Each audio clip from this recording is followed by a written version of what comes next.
سورہ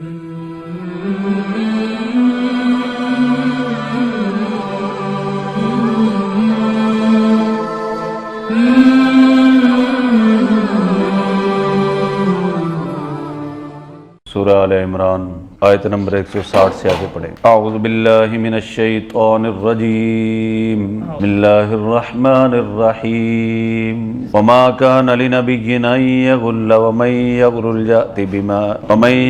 یأت بما غل یوم القیامہ ثم توفى كل نفس ما كسبت وهم لا يظلمون افمن اتبع رضوان الله كمن باء بسخط من الله ومأواه جہنم فبئس المصیر۔ وما كان لنبی، اور نبی کا یہ کام نہیں، ان یغل کہ وہ کچھ چھپا کر رکھے، ومن یغل اور جو کچھ چھپائے گا، یاتی بما غل یوم القیامہ وہ لائے گا اپنی چھپائی چیز کو قیامت کے دن، ثم توفی کل نفس ما کسبت پھر پورا پائے گا ہر کوئی جو اس نے کمایا ہے، وہم لا یظلمون اور ان پر ظلم نہ ہوگا۔ افمن اتبع رضوان اللہ، کیا ایک شخص جو تابع ہوا اللہ کی مرضی کا، کمن باء بسخط من اللہ برابر ہو سکتا ہے اس کے جس نے کمایا اللہ کا غصہ، ومأواہ جہنم اور اس کا ٹھکانہ دوزخ ہے، وبئس المصیر اور کیا ہی بری جگہ ہے پہنچنے کی۔ ہم درجات عند اللہ، لوگوں کے مختلف درجے ہیں اللہ کے ہاں، واللہ بصیر بما یعملون اور اللہ تعالیٰ دیکھتا ہے جو کچھ وہ کرتے ہیں۔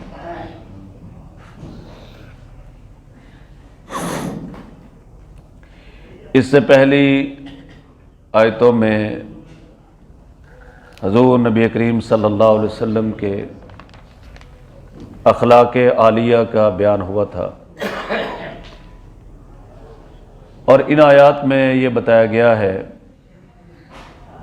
کہ پیغمبر صرف اخلاق کے اعتبار سے اعلیٰ نہیں، بلکہ پیغمبر جو ہے ایمانداری کے اعتبار سے، دیانتداری کے اعتبار سے بھی سب سے اعلیٰ ہے۔ پیغمبر علیہ الصلاۃ والسلام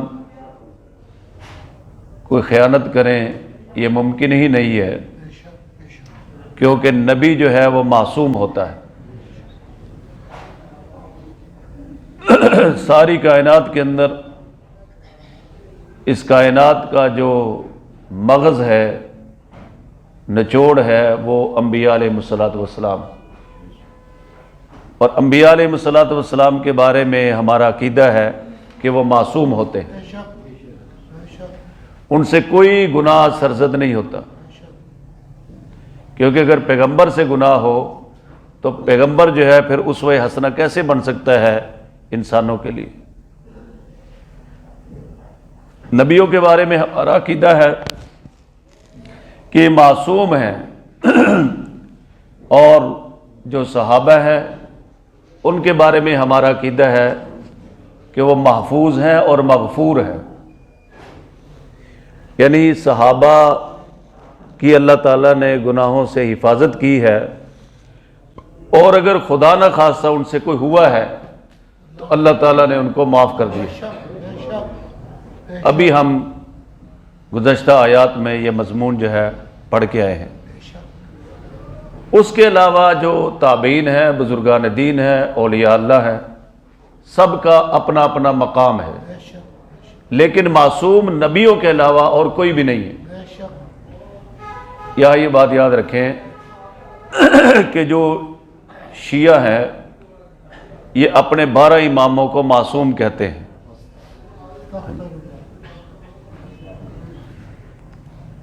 اور ہم صرف انبیاء علیہ الصلاۃ والسلام کو معصوم مانتے ہیں، اس کے بعد کسی کو بھی قیامت تک ہم معصوم نہیں مانتے۔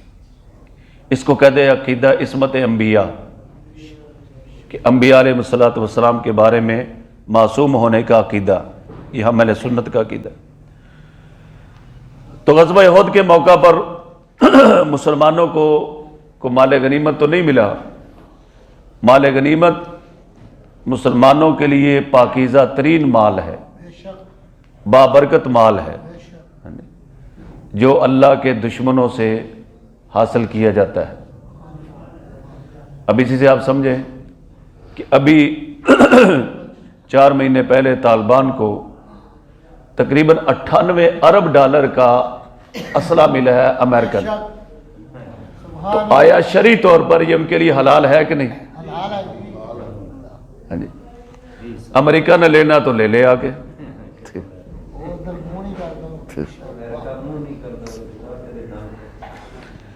تو غزوہ احد کے موقع پر جو مال غنیمت جمع ہوا اس میں ایک گرم چادر نہیں تھی. تو گرم چادر کہاں ہے، یا کمبل بھی لکھا ہے وہ تھا. تو کسی منافق نے کہہ دیا کہ ہو سکتا حضور نے لے لیا. تو اللہ تعالیٰ نے اس پر ان آیات کو نازل فرمایا کہ اللہ کے نبی کا یہ کام نہیں ہے کہ وہ نعوذ باللہ خیانت کرے. ایک حدیث میں آتا ہے کہ نبی کریم صلی اللہ علیہ وسلم نے ارشاد فرمایا کہ جس آدمی کی روح اس حالت میں جسم سے نکلے کہ وہ 3 چیزوں سے پاک ہو تو وہ آدمی جنت میں داخل ہوگا. یعنی اس کے اندر 3 باتیں نہ ہوں، جب روح اس کے جسم سے نکلے تو وہ کہاں جائے گا؟ جنت میں. وہ 3 باتیں کیا ہیں؟ نمبر 1، کبر نہ ہو، غلول نہ ہو اور دین نہ ہو. کبر یعنی اس آدمی کے اندر تکبر نہ ہو، اس شخص کے اندر تکبر نہ ہو. تکبر کا معنی بھائی یعنی دوسروں کو اپنے سے حقیر نہ سمجھتا ہو، دوسروں کو اپنے سے حقیر نہ. پتہ نہیں اللہ نے کس کا کیا مقام رکھا ہے. آج ہم جو ہے نا کسی کو حقیر سمجھتے ہیں، لیکن اللہ کے ہاں وہ بڑی عزت والا ہے. یہ بھی یاد رکھے بھئی گناہ سے نفرت ہو، گناہگار سے نفرت نہ ہو. ایک آدمی ابھی نیک ہے تو کیا گارنٹی ہے یہ موت تک نیک ہی رہے گا. ایک آدمی اس وقت برا ہے تو کیا گارنٹی ہے وہ موت تک برا ہی رہے گا. ہو سکتا اللہ اس کو ہدایت دے دے.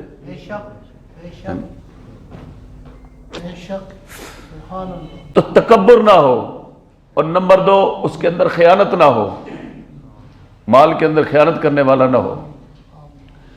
اور نمبر 3 یہ ہے کہ اس کے ذمے کسی کا قرض نہ ہو. تو فرمایا کہ جس شخص کے اندر روح کے نکلتے ہوئے یہ 3 باتیں ہوں گی وہ جنت کے اندر داخل ہو جائے گا. سمجھے؟ تو منافق نے جب یہ تہمت لگائی کہ ہو سکتا ہے یہ چادر نبی نے لے لی ہو، تو فرمایا کہ وَمَا كَانَ لِنَبِيٍّ أَن يَغُلَّ، خیانت کرنا نبی کے منصب کے تقاضے کے خلاف ہے، ممکن نہیں ہے. وَمَن يَغْلُلْ يَأْتِ بِمَا غَلَّ يَوْمَ الْقِيَامَةِ، اور جو کوئی بھی خیانت کرے گا وہ قیامت کے دن اس چیز کو لے کر آئے گا. کسی نے کسی کی زمین جو ہے خیانت کی ہے تو وہ 7 زمینیں نیچے تک جو ہے نا اس کے گلے میں ڈال دی جائیں گی. اب سوال یہ ہے کہ بندہ تو جو ہے نا چھوٹا سا ہے، زمین اتنی بڑی ہے، یہ کیسے اٹھائے گا؟ اس دن ایک کافر کی جو داڑھ ہوگی وہ احد پہاڑ جتنی بڑی ہوگی، اس کی داڑھ، اور اس کا جو جسم ہے وہ مدینہ سے ربضہ تک ہوگا. یہ تقریباً 36 میل کا ایریا بنتا ہے. اتنا بڑا جسم جو ہے اللہ بنا دیں گے اور اس کے اوپر اس کو ڈال دیں گے. کوئی بکری اٹھا کے لائے گا گردن پہ، کوئی گھوڑا اٹھا کے لائے گا، جو جس نے خیانت کی ہوگی تو یاتی بما غلہ یوم القیامہ، وہ لائے گا اپنی چھپائی ہوئی چیز کو قیامت کے دن. ثم توفی کل نفس ما کسبت، پھر پورا دیا جائے گا ہر نفس کو جو اس نے کمایا ہے.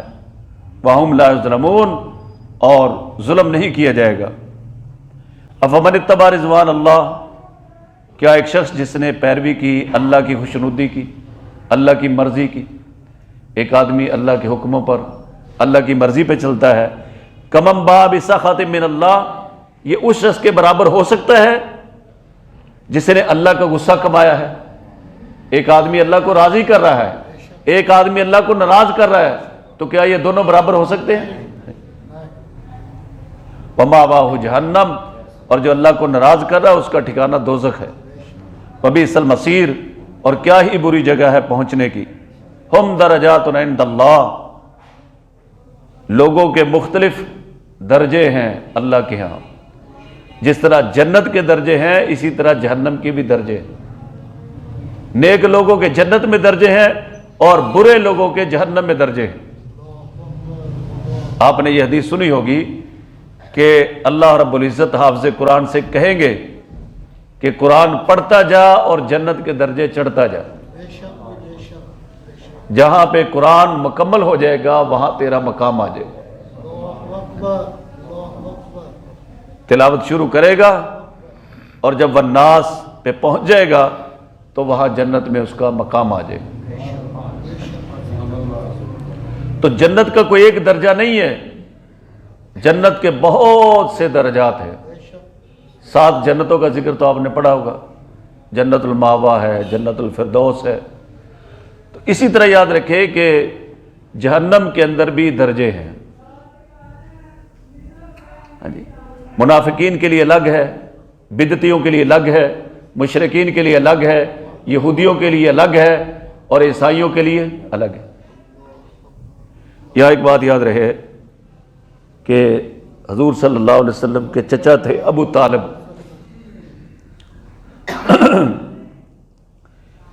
ایک ڈاکٹر صاحب نے فون کیا، وہ کہتے جی میرے پاس شیعہ بھی دوائی لینے آتے ہیں۔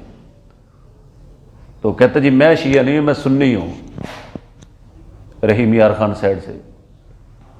تو کہتے جی وہ میرے سے سوال کرتے ہیں کہ آپ اگر ابو طالب کا ایمان مان لے تو آپ کو کیا مسئلہ ہے؟ آپ ابو طالب کو جو حضور کا چچا تھا مسلمان کیوں نہیں مانتے؟ شیعہ ہم سے یہ سوال کرتے ہیں۔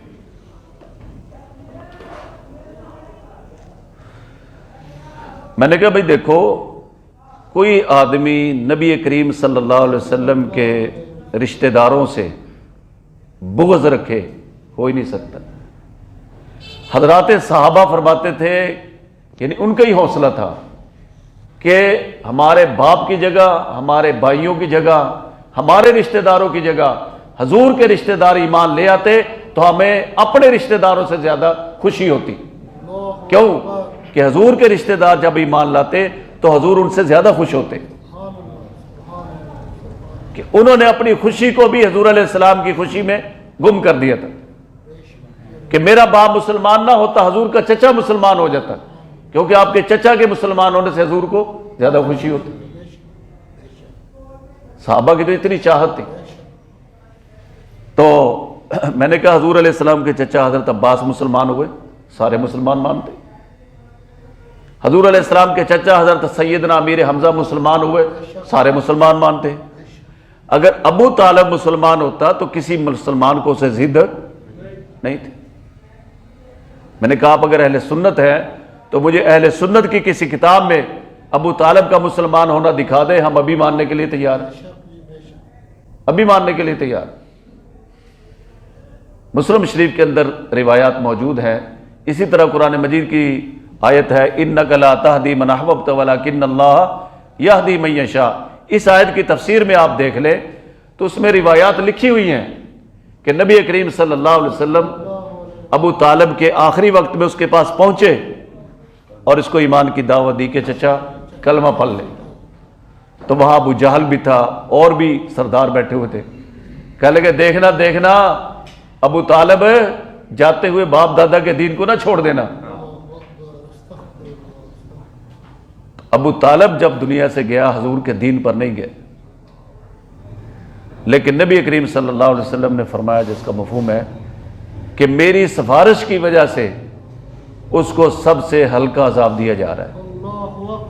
اور سب سے ہلکا عذاب کیا ہے کہ اس کے پاؤں میں جوتی پہنائی گئی ہے آگ کی، جس سے اس کا سر کھولتا ہے۔ جس جہنم کا ہلکا عذاب اتنا ہے، اس کا سخت عذاب کیا ہوگا؟ تو بہرحال بھائی یہ ہلکا عذاب ہے ابو طالب کے لیے، حالانکہ اس نے حضور علیہ السلام کا بڑا ساتھ دیا، لیکن بغیر کلمے کے گیا ہے تو جنت میں داخل نہیں ہے۔ تو جس طرح جنت کے درجے ہیں اسی طرح جہنم کے بھی درجے ہیں۔ فرمایا کہ ہم درجات عند اللہ، لوگوں کے مختلف درجے ہیں اللہ کے ہاں، واللہ بصیر بما یعملون، اور اللہ تعالیٰ دیکھتا ہے جو کچھ وہ کرتے ہیں۔ اللہ تعالیٰ کسی کے عمل سے بے خبر نہیں ہے۔